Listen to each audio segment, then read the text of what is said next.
With genocide on us openly from Israel, it might be possible for my peers in Phi Theta Kappa to understand some of my points a little more clearly concerning what I've been researching over the years.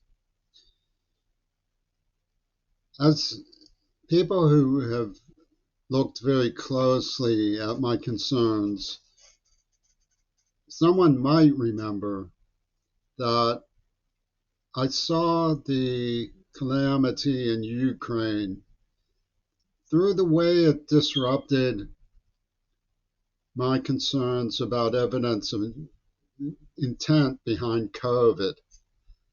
I said this not only changes the subject, but it establishes a parameter for a war like Vietnam, which has no rational purpose other than putting armies at each other for the purpose of depopulating. So genocide is in the works, and the puppet masters are the oil barons. Putin, Zelensky, Biden, Trump, that behemoth Netanyahu are all in cahoots in scraping the bottom of the barrel for all the oil gettings they can. They see overpopulation or overcrowdedness not as a human drama for learning about how to live in ecological premises with our societies, but as a danger to their inside circle.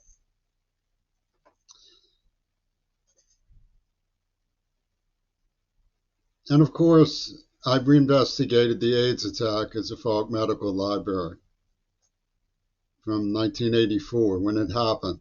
I saw things that there was no social media at the time. There wasn't even internet. We're all seeing these things on social media. The oil tycoons, the leapfrog oligarchs, have done this in chapters and in phases and passages since the days that Gail Sheehy and Gail Burston circulated. The idea of this just being one of their passages has to be considered. That doesn't make the immediacy of rescuing the people of Gaza any less urgent, but it does put it into historical perspective. One of the things that's going on in social media that concerns me is competition from Africa, established lobbies who colluded in the AIDS attack. Yosu Endor organized them with the Green Party and Peter Gabriel. They completely destroyed my investigation for all they were worth. They cheated, they violated the rules of evidence, they refused to recognize what really happened, they lied. And the whole time they were working for a money bag promoting Jeffen, promoting Clinton and Obama named David Jeffen, a Zionist friend of Netanyahu. So the truth has been crushed out because they claim that the fundamental reality is overcrowding has to be subject to genocide, a fact that I disagree with. I don't think it is a fact. I think what we need to do back in the day was establish echo schools and comprehensive understanding that kept the oil tycoons in line so that we didn't destroy the planet and create this mad urgency. Now, Flame Over Africa came out in 1974. And I told Endor these men had tortured me. He didn't care. He and Duvall said such things as, I know Bush started AIDS and I support him for it. These were black people saying this. So I don't consider myself answerable to Vanessa Nakate, whose last name was selected from McCartney. She was slyly uploaded into public awareness by a cropped photograph that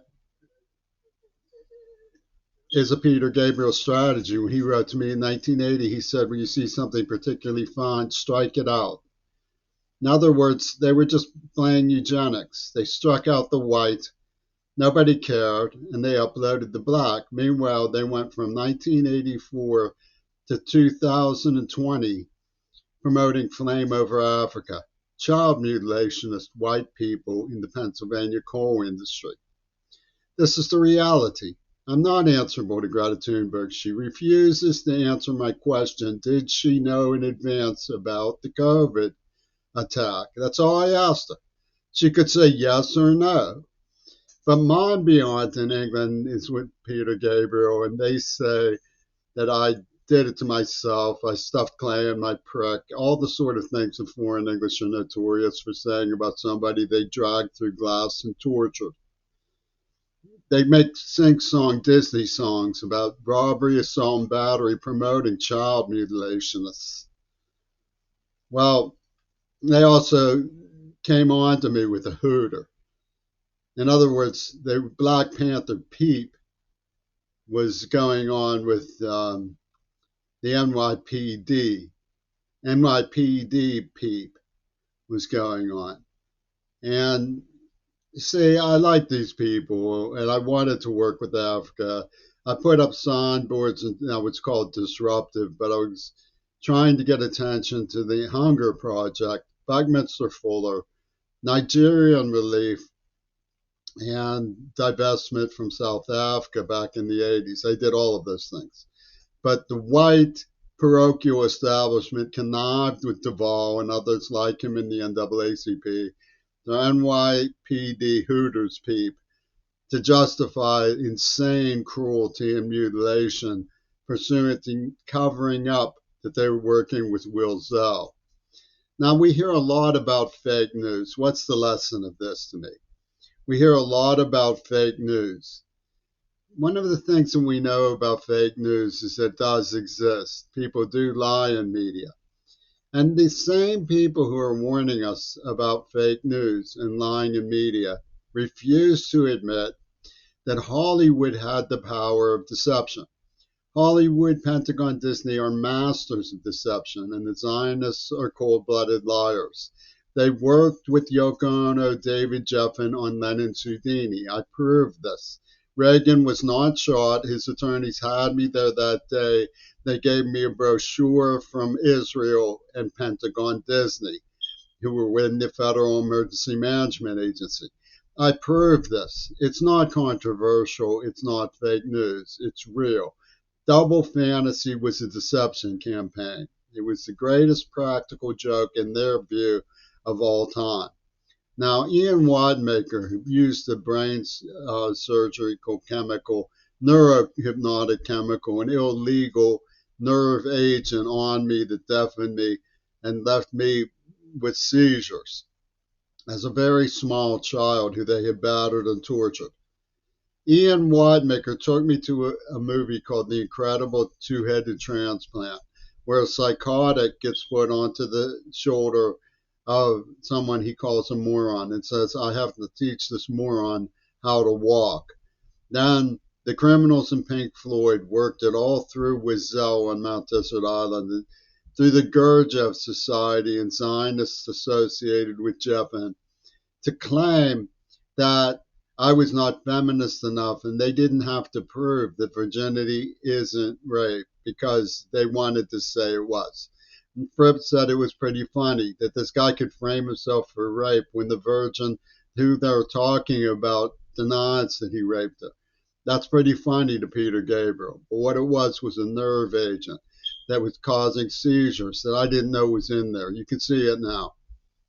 And I admitted it was in there, and that was taking the bait. I admitted something was moving me to be very upset when she rejected me. That's all. That's not rape. Being upset when somebody, but it's not feminist either. They called it possessiveness. So I was the enemy within in the trance that they used again on Mackenzie Shirilla. This is nobody's propaganda. This is the war of Israel against the United States. They're trying to teach the Shiska America how to perform for them. And they've done this ever since Reagan killed JFK, which is what my research is about. The evidence is perfectly clear that they were behind 911. So we have to consider the possibility that there was an inside circle in Egypt, for example, who cooperated in making Gaza one of the examples of genocide that we're just going to have to live with, say, the oil tycoons. Okay, so that's a start, but it's not everything. There's also the fact that they admit that the evidence doesn't make sense when interpreted in light of the premises that they advance. For example, they claim that I was to blame for John Lennon's murder, which I deny ever took place. I had nothing to do with any of it, because of a script by Gail Burston. So who's Gail Burston? Their partner. How does that make sense? They're blaming me for something they did or it didn't happen. Mick Jagger went to Israel to promote Yusu Endor's views about Gail Burston, that possessiveness is rape because it upstages John Lennon's double fantasy. So you have to get over the hurdle. Since that doesn't make any sense, you get over the hurdle. And how do you get over the hurdle? By building momentum for more cowardly misdeeds rather than looking into Echo's schools. I'm not answerable to somebody who's into this stuff, but I certainly do admire the climate change ecology programs. I believe I should be paid for my work. I have been tortured, mutilated enough. I'm an old man with Parkinson's. The Black community refused to listen to my stories about the civil rights movement. They refused to follow my lead on the Hunger Project and the empowerment of Nigeria, and they called me interfering with divestment. They refused to investigate the Gurdjieff Society behind Mount Desert Island. They refused to recognize the evidence of alignment with Access Hollywood. They refused to discuss that Reagan was working with the filmmakers who first invented the burning cross for the KKK, a medieval symbol that was adopted from their film. They refused to discuss it with me. The NAACP was complicit in the NYPD genocide peep. They called it the Green Party. It wasn't just Black Panthers. It was Trump, Donald Trump, Putin, Zelensky, Biden, Sunak, Netanyahu, the oil tycoons in politics did this. That's what I see happening, and that's my opinion. I hope you can accept it and share with others because that's what the evidence says. This, if you look finally and lastly at what I call the TikTok war, you will see that there has been a campaign back and forth between Asian women hotties and the destruction of Gaza. It seems to be, frankly, a story of